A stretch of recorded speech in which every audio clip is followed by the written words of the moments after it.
kita lanjutkan materi kita, yaitu terkait wilayah negara kesatuan Republik Indonesia. Atau bisa kita singkat wilayah NKRI. Nah, kalian pernah nggak berpikir kenapa kita semua nih dari Sabang maka sampai Merauke itu tetap disebut satu negara, yaitu Indonesia? Atau enggak, kenapa Indonesia itu hanya tidak bisa terdiri dari Pulau Jawa dan Sumatera aja, tetapi ada pulau-pulau lainnya? Dan kalian pernah berpikir nggak kenapa bagian utara Kalimantan itu bukan milik Indonesia, melainkan milik Malaysia dan Brunei Darussalam? Dan apa yang menjadi dasar dan siapa yang menentukan mana wilayah Indonesia dan mana yang bukan wilayah Indonesia? Nah, untuk menjawab semua itu, mari kita bahas terkait materi kita hari ini.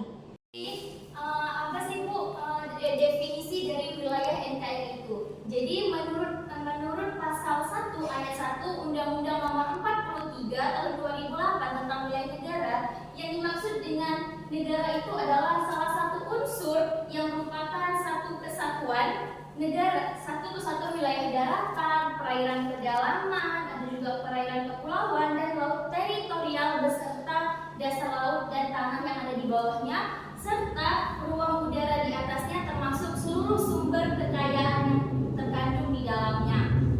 Nah, jadi suatu negara itu dapat dikatakan sebuah negara jika dia itu memenuhi beberapa syarat terbentuknya negara.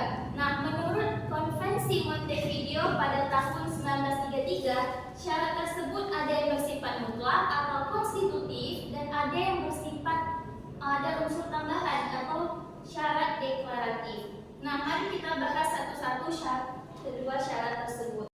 Nah, yang pertama itu ada syarat konstitutif.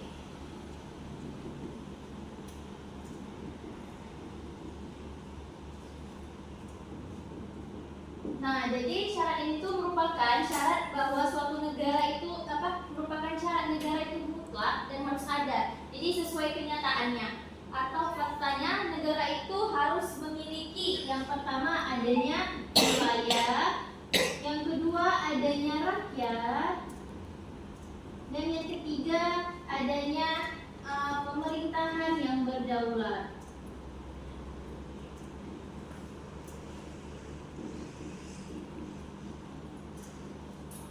Oke, nah sedangkan syarat yang kedua itu ada syarat deklaratif. Yang dimana ini merupakan unsur tambahan dari sebuah syarat untuk terbentuknya sebuah negara, yang dimana adalah pengakuan dari negara lain.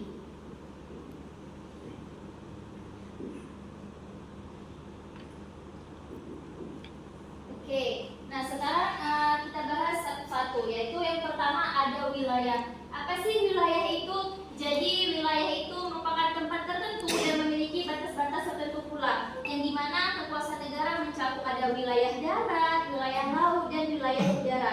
Nah, tetapi ada loh negara yang tidak memiliki laut. Ada yang tahu? Enggak ya? Jadi negara yang tidak memiliki wilayah laut itu adalah negara Mongolia. Nah, yang kedua ada rakyat. Jadi rakyat itu setiap orang yang mendiami wilayah negara tersebut. Jadi rakyat ini merupakan persatuan hidup manusia yang mempunyai keinginan untuk bersatu dan mempunyai persamaan cita-cita. Nah, yang ketiga ada pemerintahan yang berdaulat.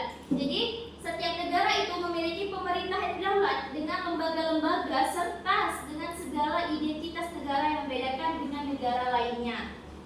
Nah, selanjutnya ada syarat deklaratif. Nah, pengakuan dari negara lain. Nah, jadi terdapat dua jenis pengakuan, yaitu ada pengakuan secara de facto dan pengakuan secara de jure. Nah, apa sih Bu perbedaan dari kedua faktor tersebut? Nah, pengakuan de facto yaitu pengakuan suatu negara terhadap negara lain, yang dimana sesuai fakta bahwa negara itu sudah memenuhi dari syarat-syarat mutlak yang harus ada di sebuah negara, yaitu adanya wilayah, adanya rakyat, dan adanya pemerintahan yang berdaulat. Nah, sedangkan pengakuan de jure itu adalah pengakuan suatu negara oleh negara lain berdasarkan pertimbangan secara yuridiskah atau hukum. melalui perjanjian. Nah, selanjutnya kita bahas terkait ruang lingkup wilayah NKRI. Nah, jadi kita bahas dulu. Jadi ruang lingkup wilayah NKRI itu ada 3. Yang pertama wilayah daratan, wilayah perairan, dan wilayah udara. Kita bahas wilayah daratan. Nah, jadi dari data BPS itu pada tahun 2021 jumlah pulau di seluruh Indonesia itu mencapai 16.766 dengan luas daratan Indonesia kurang lebih 2.028.087 km persegi dengan panjang pantainya kurang lebih 81 km dan batas astronomi kita yaitu 6 derajat lintang utara, 11 derajat lintang selatan, dan 95 derajat sampai 141 derajat bujur timur.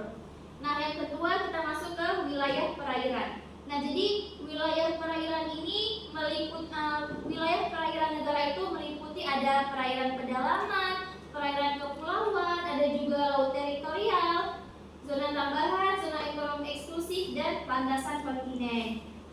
Selanjutnya kita masuk ke wilayah udara. Nah, jadi ruang udara ini tuh diukur dari permukaan daratan dan perairan Indonesia sampai dengan ketinggian 110 km. Nah, jadi wilayah antariksa Indonesia itu mencakup 33.761 km di atas wilayah daratan dan perairan Indonesia. Nah, baik, Ibu akan memberikan satu video terkait upaya kita dalam menjaga keutuhan wilayah NKRI. Nanti setelah nonton video ini kita akan ada tanya jawab ya.